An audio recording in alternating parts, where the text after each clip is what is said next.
On Monday, November 6, 2023, some resident of Tufulokpo, a salt mining community in the Adan-West district of the Greater Accra region, clashed with some staff of Electrochem Ghana Limited over mining concession, leading to the death of a 47-year-old Kolete Wemeno. Residents blame his death on the police and thugs they believed were hired by the Electrochem Company Limited. When I'm laying the trapoli, when they come to take the trapoli away.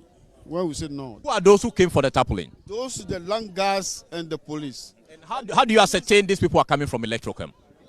And the Electrochem people, they didn't wear uniform. So the police people wear uniform. So we identified them that they are police people. But they guide the Electrochem people. But reacting to these claims, Chief Operating Officer of Electrochem Ghana Limited, Benatete, debunked that assertion. So on the 6th of November, our team, which was made up of some engineers, drivers and operators, internal security, and then police, went to the areas around Tufulokpo as part of our normal operations to go and clear the ground and also proceed with the construction of brine reservoirs. The purpose for the going is that Tufulokpo is one community where we have already constructed community ponds for the community. We do not have commercial ponds even yet. As a company, our first priority is that wherever we go that we think we can do salt, we first create community ponds for the communities before later on we think of doing commercial ponds even for ourselves. So as we speak right now, Tufulokpo has our 10 community ponds. Now, the lagoon, we have restored it. We've been able to put in brine. But how do you get a brine to move from the lagoon into the community ponds at Tufulokpo? You need to construct what we call reservoirs. Now, we had given prior notice to the community that we'll be coming in there to create reservoirs so that we can supply your own community ponds, which we've created free of charge with brine.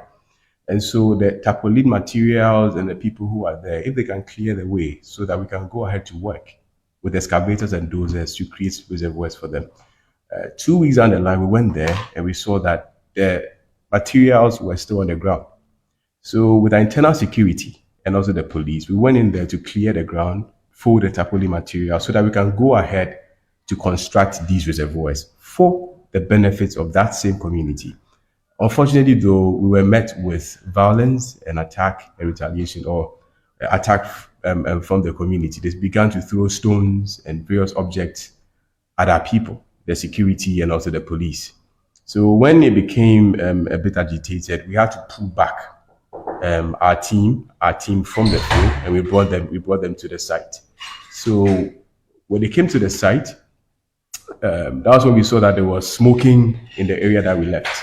We flew the drone and saw that 4 of our machines, 2 excavators, 1 dozer, 1 compactor, were burning.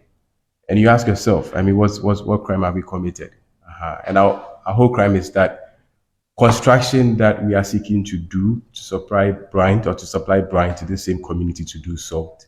That is a crime that we've committed. However, we must be clear that the security that went there, the police that went there in our name, nobody fired any gunshot, not even a warning shot.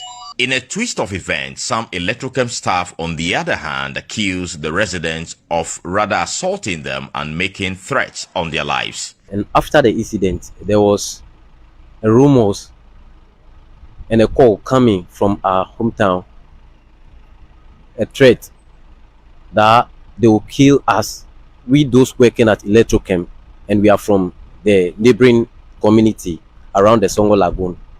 We are the next target to be killed.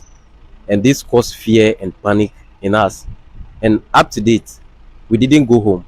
While the residents want Electrochem Ghana Limited to limit its operations to the original Songor concession, the COO of Electrochem Ghana Limited, Bernard Tete, said that is not feasible. It's impossible to forgo the lagoon and then say that you operate in where Old Songor used to operate, in that 1,000-acre concession, because to produce proper salt, you need brine from the sea to travel a certain distance. And that's the only way in which you get to drop the impurities, the magnesium salt, sulfate salts that you do not need. they drop along the way so that by the time it gets to where they are crystallizing, you have pure sodium chloride.